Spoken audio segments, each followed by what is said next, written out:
put together and known as Oxbridge, and all the Ivy League universities in the US. All of them have amazing facilities, amazing buildings, and are world famous, I think it's fair to say.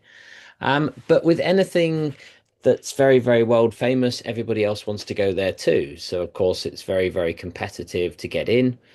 There's a lot of different choices. There's a lot of stories that I hear every day which are not true. Like, first of all, Oxbridge and an Ivy League degree. I went to Oxford University. My major is something nobody's ever heard of, which is Latin and Greek. Does an Oxford degree or a Cambridge degree or an Ivy League degree guarantee lifetime success? No. You have to get work experience. You have to actually have some experience of doing certain different things. It does not guarantee you success, despite the fact some people, when I went to Oxford, one of my family members said to me, "Oh, you're set for life now, Jonathan. You can just sit back, you'll get jobs, everything will be very easy." It's actually not true like that. It's not as easy as people think. Working experience is still very, very important. Generally, for most students, interestingly, 10 years after you graduate, your work experience starts to become more important than your degree.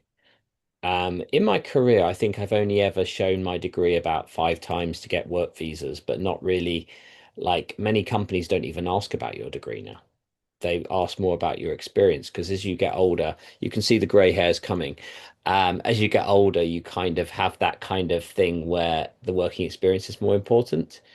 Um, so that's a myth. It does not guarantee you lifelong success, but it does give you um, a good network of friends. It gives you a good opportunity to really, when you apply for your first job out of university, they do look at your university, of course they do. So it does give you some advantages early in your career.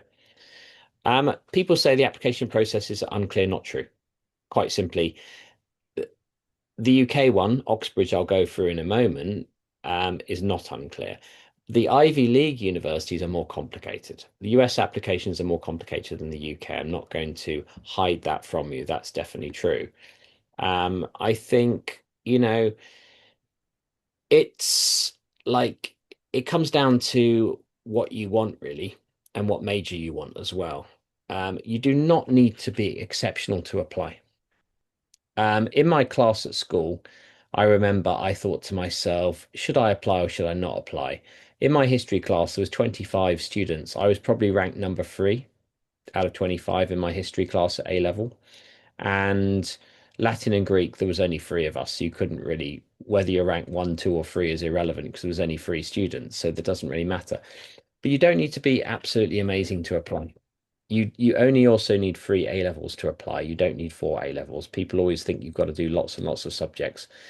If you want to do something like maths and further maths, yes, that does help your cause. But in general, don't think it's impossible. It's not impossible. It depends on the major and what you want to study. The other myth that I always hear is you need a relative who graduated from that university. It doesn't help. How do I know this? I have classmates who had family members who graduated from that university, like Oxford or Cambridge in the UK. I even know people who had family members from the Ivy Leagues. It doesn't necessarily guarantee you anything. You've still got to get there on merit. They will interview you like everybody else. The US is slightly different because you do get points in some universities for legacy, but I'll talk about that later. Oxford and Cambridge, they are beautiful buildings, lovely places, but they're quite different universities, to be really honest with you. Oxford is more the arts traditionally, and Cambridge is seen as more science because Cambridge is the centre of scientific research in the UK. Lots of famous pharmaceutical companies such as AstraZeneca are based in Cambridge. They've got the science park. There's a big difference between the two places. Oxford is a very big city by itself. Cambridge is smaller and more quiet, I would say. People at Oxford call Cambridge boring, but I don't think it's fair. It's just a small place. How does it work? Um, if you want to go this year, in the intake this year is only once a year. Do they have an intake?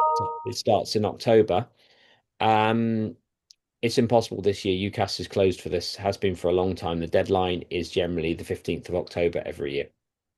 So, how do you apply to Oxford and Cambridge? You first of all choose your major. And when you apply to Oxford or Cambridge, you can't just apply to Oxford. You can only apply to one, not both. So I saw a student the other day who said, I got an offer from Oxford and Cambridge. And I said, really? Can you show me? It's not true. You can only get one or the other. So you pick one. You then, when you apply to Oxford or Cambridge, you do not apply to the university, you apply to a college. They have around 30 colleges. You can select one and you have to apply to that. And so you apply for UCAS first by the deadline. Submit it by the deadline. Very, very important. You miss the deadline, you won't be considered. Um, After the deadline, you will hear back from them. So they might require further information. The information varies depending on your subject. Different subjects have different requirements. They've gone down the road now of more tests. So most subjects have a test. So when I applied, it was different. I had to submit written work and do a test. So I did both actually, and an interview as well. But it depends on your subject. Interviews always take place in December, generally before Christmas, and generally you get the decision in January. That's the time frame. In the past, students would have to travel there, but now most of it's virtual on interviews generally. I think in the next 2 years it will be 100% virtual. Currently, there are some subjects like medicine where they do the face-to-face interview still because they do panel. You've got to go around different panels sometimes for medicine. There are different requirements for different courses. We're not going to cover every major today, but there is LNAT for law. There's a special test for medicine. There's all sorts of different tests depending on your subject. They're going down more testing now because it's very, very competitive. A lot of students have the top grades, so they're trying to select between students by using the test to help select the best students for their course. But generally, some kind of test will be required depending on your subject. And the interview will often focus on your subject, your interests, and why they should accept you.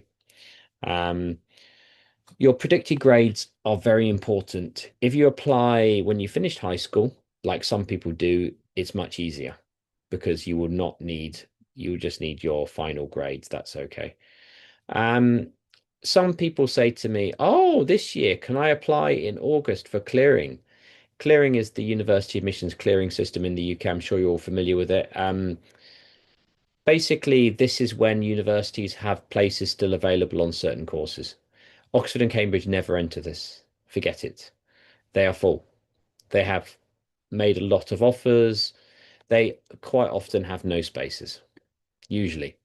It would have to be very unusual for them to enter clearing. You get normally as a high school student, you get a conditional offer. You have to make the conditions. However, I know people who did not make the conditions of their offer and still got accepted at, say, Oxford because they were very good in the test. So they might make exceptions. Don't, if you're lucky enough to get an offer, don't give up. Like if you miss the grade by one grade, maybe you need to get A star, A star, A star, and maybe you get A star, A star, A. You can still try to see if they'll accept you. Sometimes they will, if they like you, because your tests might be good enough. Tips for strong application. There's a lot of tips I could give. This is a very long topic. First of all, Oxford or Cambridge, obvious, and why. Decide on one. Then you have to look at the colleges. Now, everybody loves a ranking table, right? Everybody loves the rankings. Oxford and Cambridge have 30 colleges. They also have a ranking table for the 30 colleges. My advice, don't choose the number one in the college ranking table because it's really difficult to get into. Choose the one that suits you best. Look at the different colleges, look at the location. What are they famous for? All of them have websites and there's plenty of information available online. I chose my college in Oxford because I quite I quite liked the location and it was more relaxed. It was very good at my subject, had some of the best academics in my subject. That's why I chose my college. You need to have a reason for choosing the college. This is important. In Oxford and Cambridge, you can do an open application. What does an open application mean? An open application means you do not declare a college. So it's like lucky draw. Don't do this. If you do this, they will put you into a college you may not like, and it will make you look indecisive in your application. And my strong suggestion is the best, pick the one that you think suits you. Spend the time researching. Don't just go don't undecided, because they tend to throw you in the less attractive colleges if you're undecided. Example, I have a female friend in the UK, and she applied to Cambridge and she couldn't decide where to go. So, what did she do? She just went undecided and she got sent to an all girls college. She was very unhappy in the all girls college. She did not want to go to an all girls college. That's an example. So, it's better to select what you want. Think about it. Um, if you're not sure, there's plenty of information available now to make the decision. It's not that difficult now to find out all that information. Um, One of the most important things for a strong application is a good personal statement. The personal statement is quite hard to write and you need to spend time on it. It's quite straightforward now for a UCAS. There's three questions. There's limited number of characters you have to do. Really go for it. Um, you've got to be bold. You've got to explain why you want to do your subject, what relevant experience you've got. Really try to give the proof and the evidence of why you want to study your major. The UK is all about the major. The US is not. I'll talk about the US later. Um, Make sure you fulfill the requirements for your course. It's pretty obvious, but each course has a requirement of subjects. Example, if you want to do maths, you might need maths, further maths, and physics. If you want to do engineering, you might need physics and chemistry. It really does depend on what you want, but make sure you fulfill the requirements. Some subjects, like some art subjects like law, do not have requirements. They just require three A levels sometimes. So that's okay. Make sure you fulfill the requirements and make sure you submit all the written work and all the documents they ask for on time. What does this mean? It means checking your email. These days, we're very lucky. We've all got our beautiful smartphone. We get our messages through every day. It's wonderful, very happy. But the universities communicate by email. Just bear this in mind. You've got to check your email. You've really got to be, if you miss their email, you can miss the chance. Many students do this still. Email, whatever email you get, check it every day. Prepare for the interviews. If you're lucky enough to get an interview, practice. There's plenty of people who can help you around the place, and make sure that you prepare well in terms of your area of study. What's the latest? If you're studying biology, what's the latest innovations in the biology field? If you're studying international relations, there's a lot of things you could talk about in the world now. Be up to date with the news, be interested, be exciting, be different. You've got to be able to, in the interview, make the interviewer feel this person is special. I want to teach this person. Because academics at Oxford and Cambridge share one thing in common. They want to take students they want to teach. If you think about it, it's like job interviews. People want to hire people they want to work with. It's the same principle. The interview is very important, but it's very important to really prepare for the interview. Oxford and Cambridge will sometimes tell you who will interview you. If you find out who's going to interview, you can do some research on this person. Did they write a book? What did they write a book about? What's their area of expertise? What kind of person are they? The internet's wonderful. We can find out all this information nowadays. So it's quite different. So it looks good if you go to the interview with someone and you know something about them. You know what they've written. You know what they're thinking. It helps you a lot.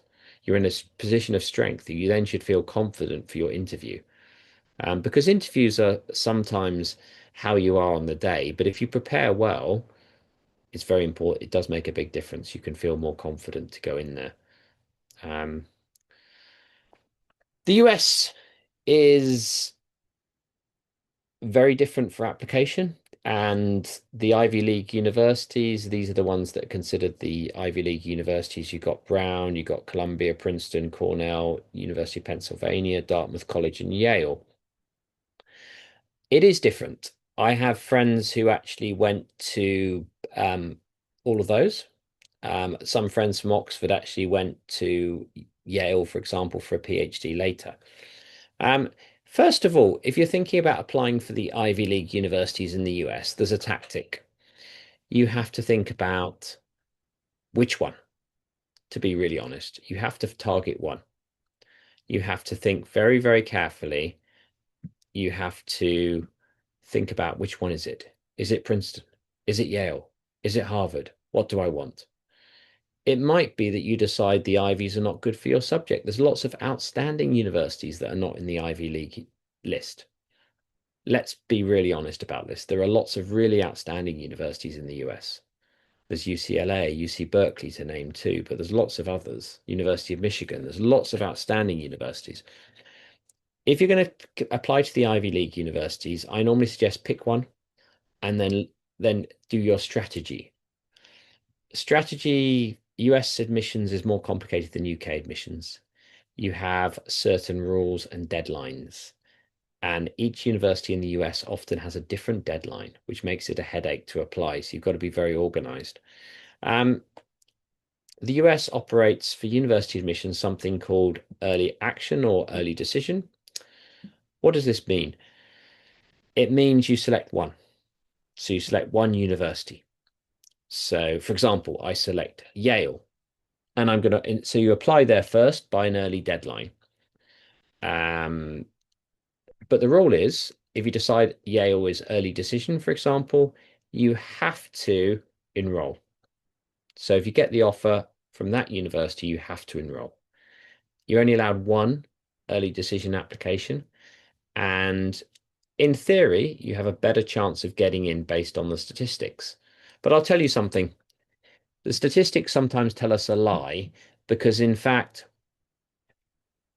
don't choose a school for early decision unless you will accept that school if you get the offer, because you can't go to enroll in another university in the US that year. You can enroll in other countries, but not in the US.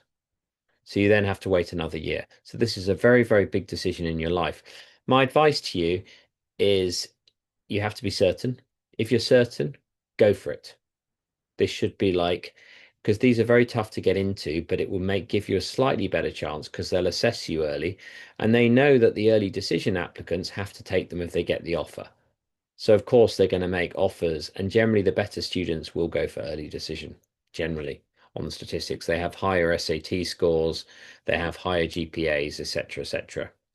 Um, Early action is another option for some colleges.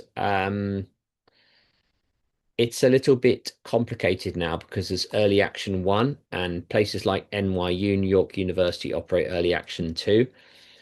Early action one is basically you'll get a decision before you apply early, you get a decision before Christmas, normally the same as early decision in that way.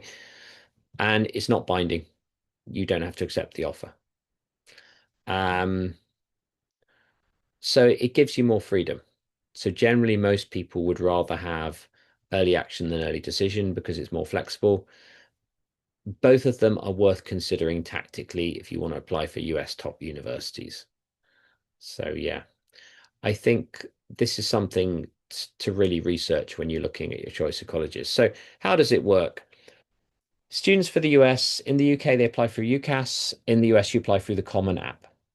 The Common App has many universities, not just in the US. It has some in Canada, it has some in the UK, it has some across the world. Um, the Common App, you have to submit your ED or EA school, usually by the middle of November, around the 15th of November normally.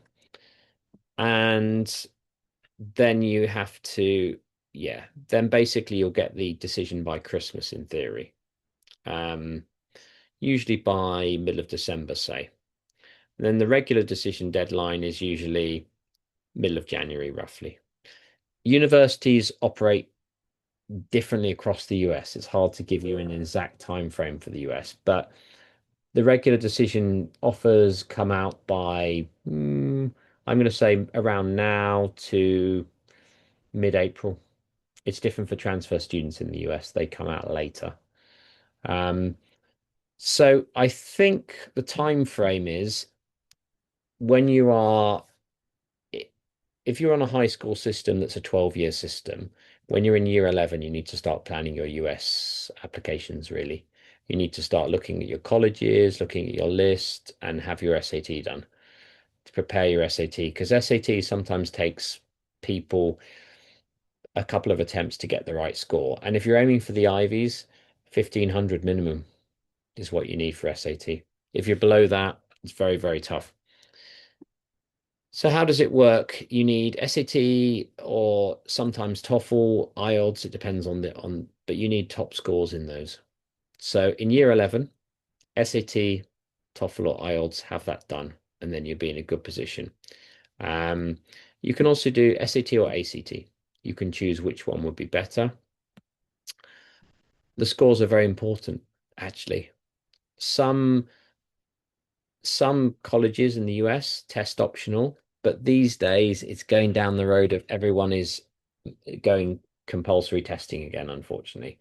So it means that everyone has to do it. And if you're an international student, it's actually better to have an SAT because then they can benchmark you against the US system. It can strengthen your profile too. If your GPA is not perfect, it can strengthen your application a little bit. Um,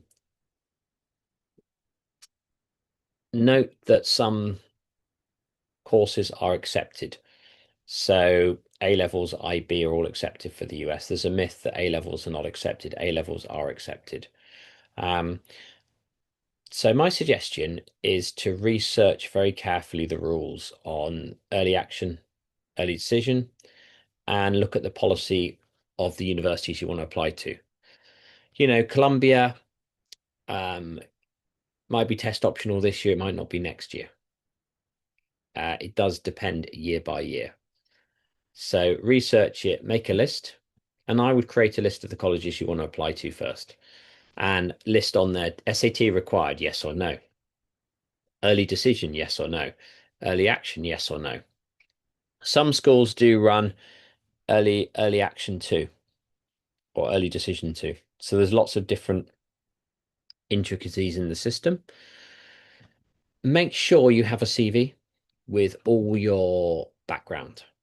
So from year 9 onwards, you should have a CV. You can do include the stuff before year 9, but I meet students who tell me, when I was 5 years old, I won a painting competition.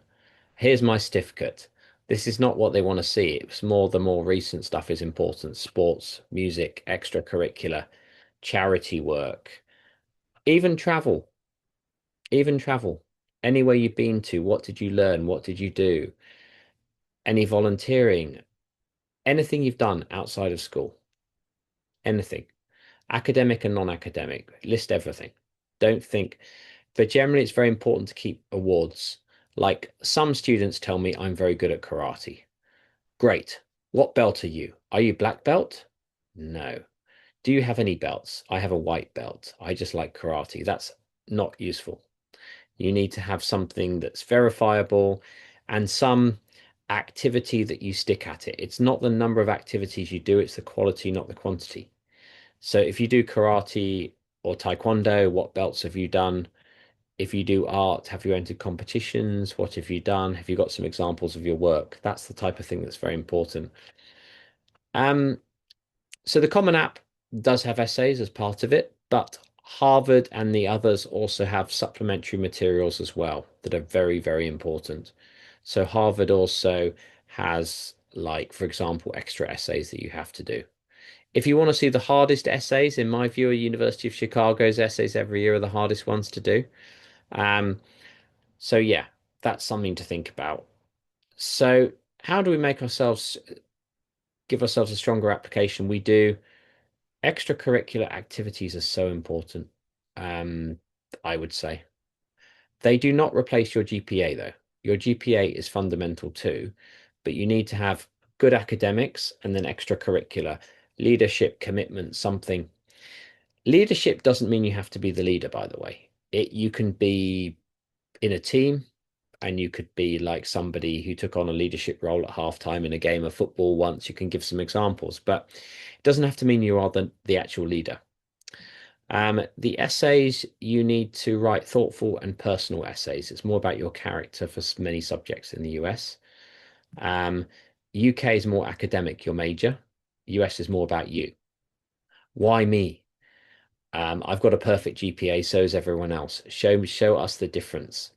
And then there's also the standardized testing. Prepare early for this. Don't rush it.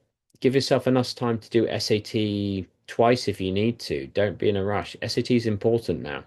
It's very important. SAT or ACT. Recommendations. Make sure you pick the right people to write your recommendation letters. Pick te teachers who like you. Pick people who like you. Don't pick people who are, teachers who maybe you're good at the subject, but the teacher doesn't like you.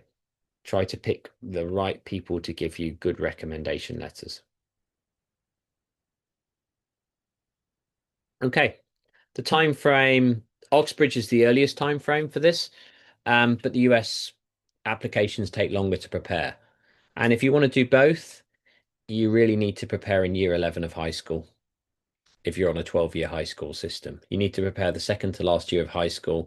The summer before your final year of high school, you should prepare your applications. It's a lot of work. You should have everything ready. You should start drafting your personal statement. To do the UK personal statement, 7 to 10 drafts. To do the Common App, probably for the essays, probably 5 to 6 drafts. And then there's extra essays for US universities. So it's a lot of work. Don't apply for too many universities in the US because it will give you like a killer schedule. It's a lot of work. Limit yourself.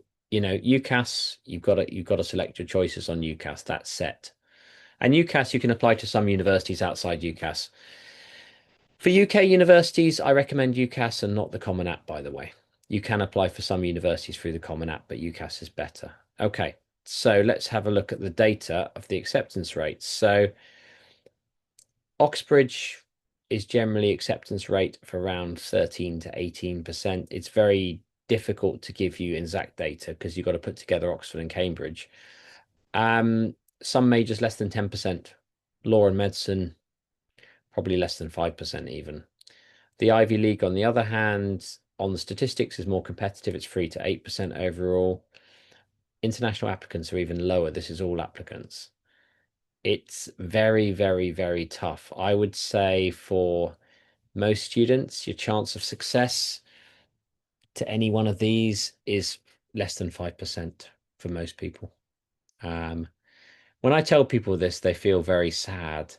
But you don't need to despair because it also depends on the major.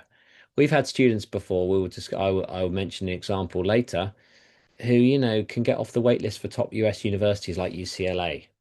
Even without an amazing GPA, it is possible to get off the wait list. It comes down to just um, selecting the right major and having a strong application, because then you'd have a chance to be assessed.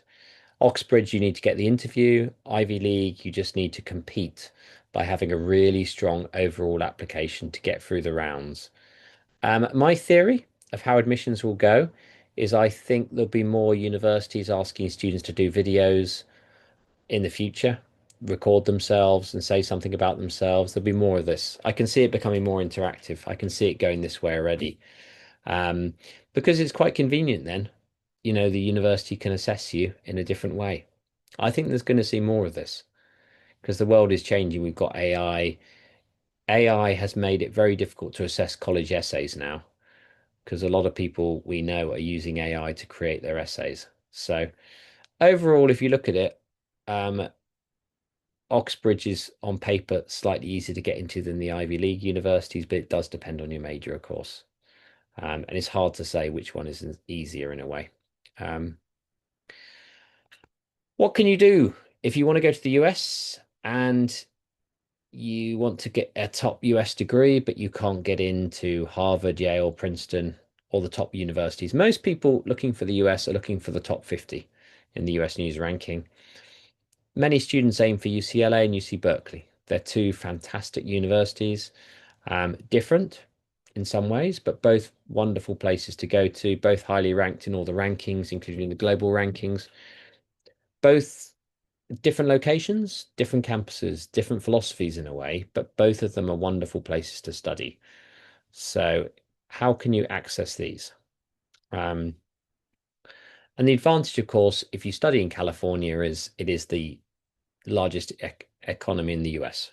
So California probably is one of the places you should consider if you're going to the US, because you've got Silicon Valley, major tech companies. You've got a very diverse economy which covers everything from sort of tourism to the wine industry to lots of other industries to Hollywood to films. You've got a lot happening in California. California's GDP is bigger than the whole of the UK, which I'm from the UK. I find that statistic quite amazing, to be honest, but it's true. So considering California as a study option seems to make sense for most students, but accessing University of California is quite competitive and not easy. So what can you do? And as I mentioned, it's like its economy is really, really big. Like it's fourth in the world, which is quite amazing, really. And it's, if anything, growing. So Jessica and myself both work for University Bridge. We help students to access these universities through a different pathway, which is the 2+2 pathway. Um, US admissions into year one is very, very difficult. I encourage people who are really good students to apply. And if you're successful, congratulations. But the chance of success, as we've been saying, is quite low. For universities like UCLA and Berkeley, it's 5 to 10% generally for most students. And if you want to do engineering or computer science, it's under 2%. So it's very low. What University of Bridge does is help students. Students would study the classes in colleges for year one and year two, and they'd have a one-on-one advisor to guide them through the class selection, maintaining the GPA, and then help students after 2 years to transfer to a top university like Berkeley, UCLA, USC, University of Virginia, to name a few. Um, the time would be the same. This is the team of advisors who help the students. Most of the advisors graduated from UCLA, UC Berkeley, University of Pennsylvania, many, many top universities, University of Michigan, to name a few. So we've got like a very strong team. So basically, for most students going in the US system, it's quite confusing because year one, you don't really have a major in year one, which is why when US admissions for year one, as we just looked at, you need to show more about your personality in a way. Whereas for like the UK, you have to focus on the major. Basically what we do is we'll guide the students through. So from day one, how you select the classes, which universities you're aiming for, what the GPA is, and then we'll give very good updates to parents and agents every 2 weeks on what's happening, what's the GPA, and we'll give a report every semester. So many parents complain to me that it's not fair. I'm the ATM machine. I'm just giving out money. I pay money, but I don't know my son or daughter's GPA. But with the University Bridge route for year one and year two, you'll know the GPA every 2 weeks. So you can rest assured your investment is going well. Or if it's not going well, you'll also know there's problems and you can try and help your son or daughter to improve. University Bridge's results are very good. Students getting into Berkeley, 45% over the last 5 years average admission, which is very high, and 35% to UCLA. This is for year three as a transfer student, but if you look at it for year one, your chance is under 5%. So this is giving you a much, much, much higher chance, which I think is very, very good. Um, Gladys, I mentioned Gladys before. She's a student who successfully got off the UCLA waitlist. Um, she basically struggled a little bit initially with the GPA. She's not one of the students who has like a 3.9 or 4.0 GPA. For a long time, her GPA was around 3.3, 3.4, 3.5. So she's not top, top, top, but she kind of worked solidly and well.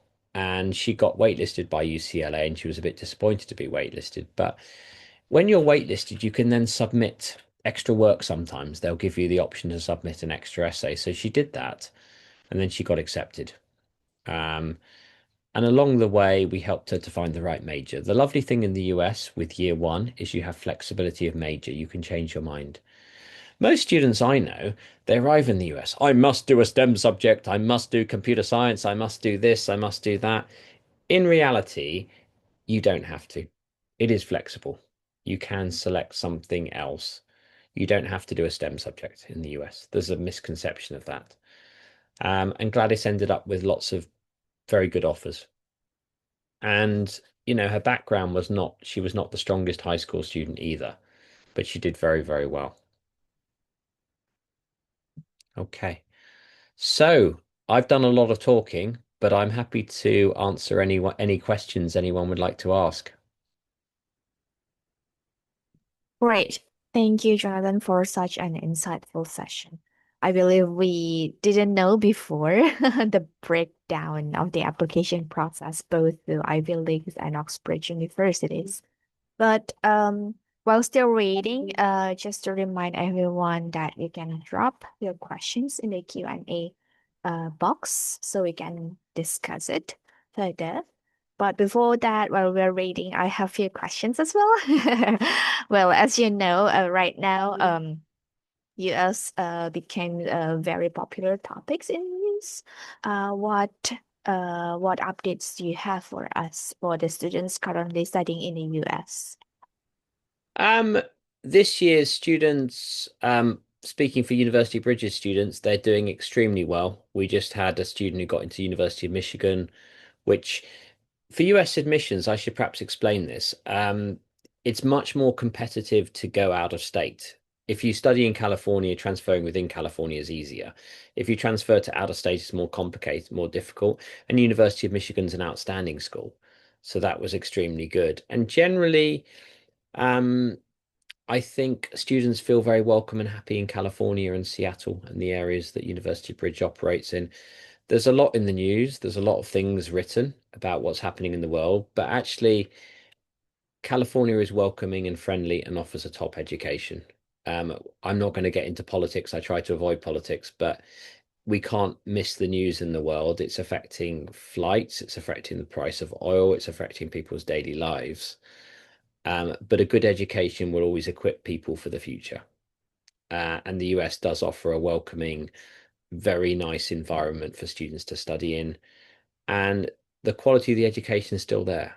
Like it's still going to remain high quality. We still see good demand this year, and people worry about the visa to the US. But I can reassure everyone that the visa for the US is still much the same for most countries, Indonesia. And you need to do the interview, you need to prepare well. But if you prepare well, you should get the visa. My observation is that students generally do get the visa, but they have to prepare. If you don't prepare, you might not be successful the first time. We have people who are too relaxed. Even in Hong Kong and Singapore, Jessica will agree with me. The students who just, oh yeah, yeah, yeah, yeah, yeah, turn up. And the visa officer's like, where do you want to study? What do you want to study? And the student's like, oh, I just want to go to the US. I want to party. I want to enjoy myself. Refusal. They go the second time and do it properly. So that does happen sometimes. So the world is changing. There's a lot of options in the world, but the US is still a great opportunity for people for study and for the future. Because if you look at statistics in starting salaries and careers, the US is very, very good. It's stronger than arguably other countries in terms of the graduate starting salaries. There's no question. Um, Speaking as a UK graduate, I find that upsetting, really, but it is the truth.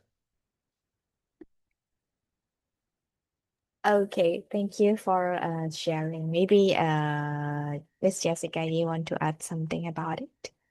Can I speak in Bahasa or English? Bahasa? Definitely, yeah, you can speak in Bahasa.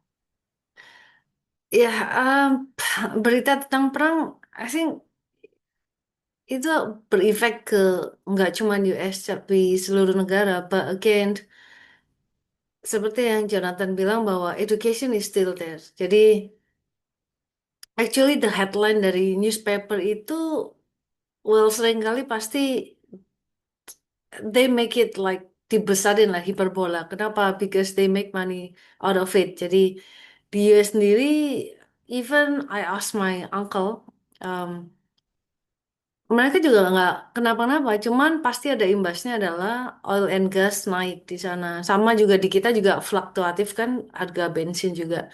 Jadi tapi kalau untuk kayak USD bom segala macam nggak. So it's still on the stable conditions.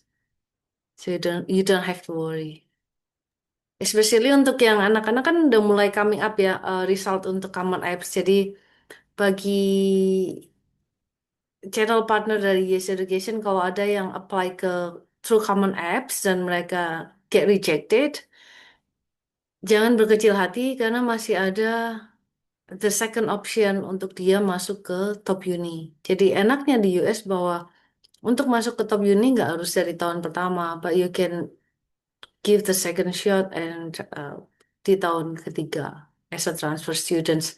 Dan chance-nya pun juga lebih besar karena kuota atau acceptance rate untuk transfer students itu usually lebih besar daripada untuk freshman. Jadi itu enaknya di US. Thank you for the updates. Ya, jadi untuk teman-teman yang punya high achiever students ya, yang sudah apply to Common Apps, resultnya mungkin udah ada yang keluar. Tadi seperti juga udah dibahas tentang application deadline, application process, dan timeline-nya ya. Nah, they still have a chance to get into top universities.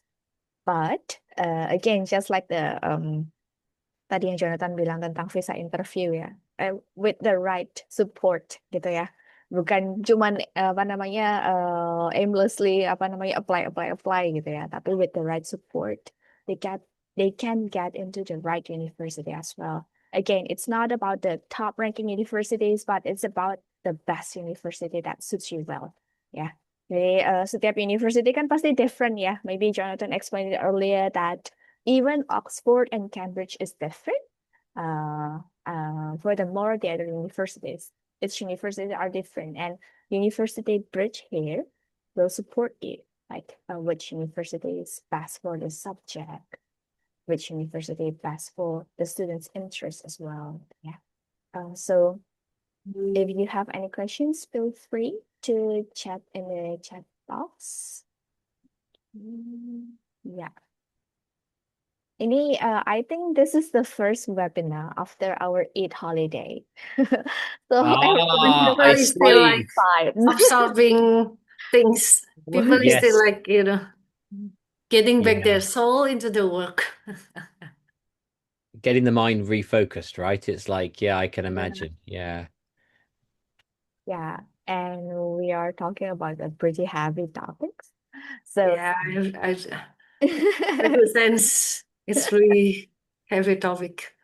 yeah, Well, I think it's valuable and knowledgeable because like every single agent said, we know, right? Every students will come to you and, oh, I have a dream to go to Oxford. Can you help me? Blah, blah, blah.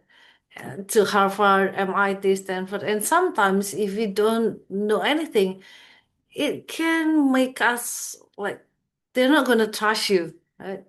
But if you have something to share that can leverage up the knowledge, then they're gonna stick to you. And once they stick to you, whatever you say, say, they will nod their head. So I think it's a good one to Yeah. I think it's get I think more it's I think information. it's really like I sometimes wish that more people would pursue their dreams and be brave. Like I always say that, you've got to be realistic, but sometimes you can apply and try. I mean, I sometimes when I went to school, I had teachers at my school who said, "Oh, I wish I'd applied to Oxford or Cambridge." They decided not to. They could have done. So you should try and live your life with no regrets and try to really go for it sometimes. And there is some great opportunities in the world to study. There's lots of great places to study in.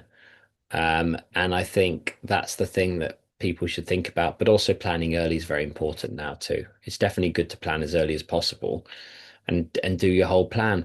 But US does require a certain type of student to Mhm. get into a top university. And it's not luck.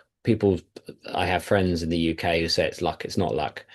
They actually have prepared very, very well. They've done a lot of activities. They've got good GPA. It's competitive. Top universities are always going to be desirable, because that's what everybody wants to go to. So it's the same with getting a good job later. You have to Mhm. try and give yourself the best start in life, and that's kind of planning early is important and giving yourself like flexibility of options. And in the world now, I mean, what we run with University Bridge is really useful because the program is available online. We do it face to face and online. We do have some students in Dubai at the moment, for example, and they will end up doing online, I suspect, for the time being. Um, you Because know, they cannot travel. yeah, in the world, you want flexibility when you're choosing your study as well at the moment, because sometimes the flying is more difficult. There's lots of things that can happen. Um, but I And think, it's also cost saver. yeah, yeah, it is because you save on accommodation, you save on the travel costs. It's true. Okay, so we have a very good question in the chat box. In 2+2 system in the US, community colleges also transfer students to universities. What benefits can students get in University Bridge that they cannot get in the community colleges before transfer? This is an excellent question. Um, I think generally, community colleges, let's be very clear. What do they offer? They offer credits that are transferable into universities. What is the challenge community colleges have? The challenge community colleges have is having enough advisors, having enough staff to support the students. So when the students go through University Bridge, they do the classes in the community college, but they have University Bridge's extra service. What does the extra service mean? You'll be allocated a one-on-one advisor. You can call them a coach, you can call them a buddy, you can call them elite advisor. I'd call them elite advisor. That person will follow you through and they'll be a graduate of a top US university and they'll make sure that you get through the program in 2 years, first thing. Because statistically, you can look this up. Most students do not finish community college in 2 years. A tiny number do. Look it up. It's a fact. And University Bridge students pretty much 100% do them in 2 years. So that's the first thing. If you do an extra year, what does it mean in a community college? It means that you spend a lot more money and time. You don't get time back again. In your career, you've lost a year of working potentially. That's huge for most people. So with University Bridge, you're giving yourself guidance, support, and a better chance, much better chance of success. Because the advisor will meet with you one on one. You'll have an expert talking to you one on one. Now, I was in the, I was traveling recently and I went to the hotel gym and I watched a man who was trying to lift a heavy weight and he dropped it on his toe and broke his toe. This is a true story. And I was like, oh, very, very, very painful. So I asked him, oh, have you done this before? He's like, no, I should have. You always need someone to guide you. And it's the same thing with studying in the US, with choosing classes, booking classes, lots of things. US system is not simple. We've established already that through the admission system is more complicated than the UK. So community colleges system is not as straightforward as it looks. Even TAG, Transfer Admissions Guarantee in California, is not as simple as it looks. Example, again, I have a Hong Kong student I've met before, and I met him at an education fair, and he said to me, "Oh, University Bridge is too expensive, Jonathan. I'm not paying your fees." And I said, "Okay." He went to a community college that I'm not going to name in California, and he finished 2 years, and he applied for TAG, and he got refused for TAG. So he wrote me an email, said, "Why did they refuse my TAG application?" He applied for his major was it biology or chemistry? I don't remember, but he didn't have enough credits in his major. He didn't have enough, but I think it was biology, not enough biology credits. So what does he have to do? He has to do another year and do more credits and apply again. So a student with University Bridge doesn't have that problem because it's all organized for them, it's all arranged for them. So University Bridge, I'm not going to call it hand holding. I'm going to call it high level academic support, is how I describe it. So it's giving you one-on-one support from an expert to guide you in the right direction to be successful. And we've got a global team. I'm based in Hong Kong. Jessica's based in Jakarta. We've got a team of people to support. We'll help students from the beginning. Students worry about the visa. We'll practice the visa interview with the student. We'll help them all the way through. We'll organise accommodation. If you study with University Bridge, the path is much, much smoother. Community college, you can imagine, community college will supply you with what you need to be successful in terms of classes and credits, but it won't have the extra support, the accommodation, the other things you sometimes need. And community colleges work with University Bridge because University Bridge supplements what they do.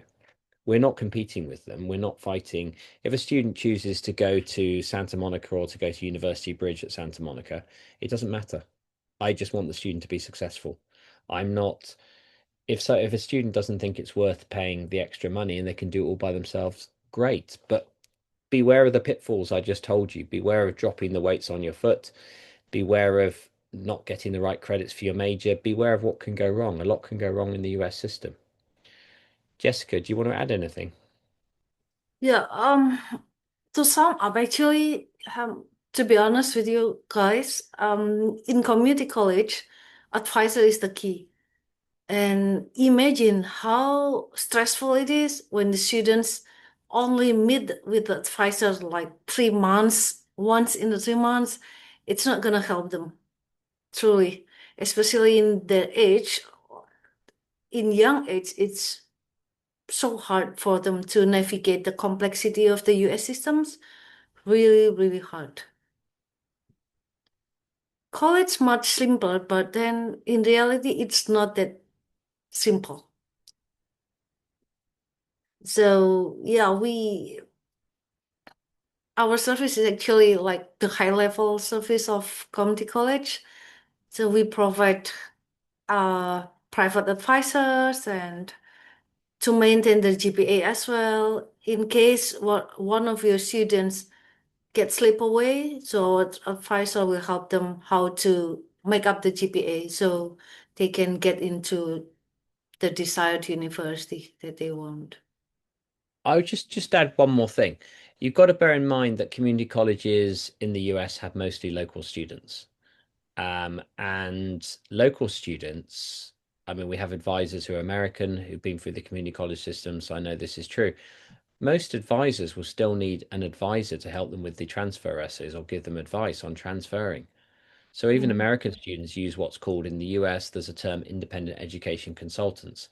These are people who are qualified to help students with applications. I've done the qualification myself with UC Irvine, but it's very important that you realize that even US students need this kind of support and they will pay extra money.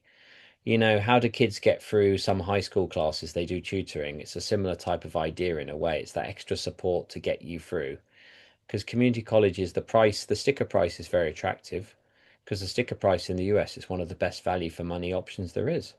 Let's be honest. But you've always got to be careful. There's a famous saying in Latin, buyer beware.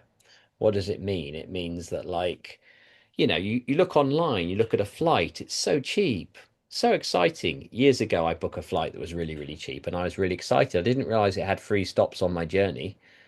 You've got to look at the detail. You've got to look at the whole thing together. What University Bridge offers is world leading and outstanding and gives students the best chances of success. And that's what everybody wants. Education's an investment, and it's even if you go to a community college directly, if you did 3 years against 2 years, it'd be the same money as 2 years with the University Bridge, but with a year of lost earnings. If you lose 1 year of earnings, that can be, if you're a graduate of UCLA, UC Berkeley, average starting salaries 80 to 90,000 US dollars, you've just lost that money too. So you've got to see it that way. So I think we're happy to go into more detail on this topic, but that's a quick summary of what we offer. Thank you. Thank you, Jonathan. Thank you, Jessica. Yeah, we as ES Education also receive too many cases that the credit transfer is not as much as they hope to, and longer duration, definitely. Yeah, that's the difference between community college and University Bridge. Well, because of the time limit, well, we are so grateful for everyone here. We're grateful for Jonathan. We're grateful for Jessica, all the attendees here. Thank you for the time and talk to us about the top universities pathway. It's actually not really pathway, but very great support for the students applying to US universities. So as usual, this is not the end. As long as you have any questions or case, feel free to just drop the chat to us, drop the emails, or let us know. We will here to support you. And just if you have any case or questions, just let us know. After this, as usual, I'm gonna share the marketing flyers for you to look at it as well. So thank you so much for the time, Mr. Jonathan. Thanks, everyone. Thanks, Jonathan. Thanks, Thank you Susan. so much. Thank you for organizing, Susan. Thank you. Thank you. Have a nice day, everyone. Bye bye. Thank you. Bye. Bye.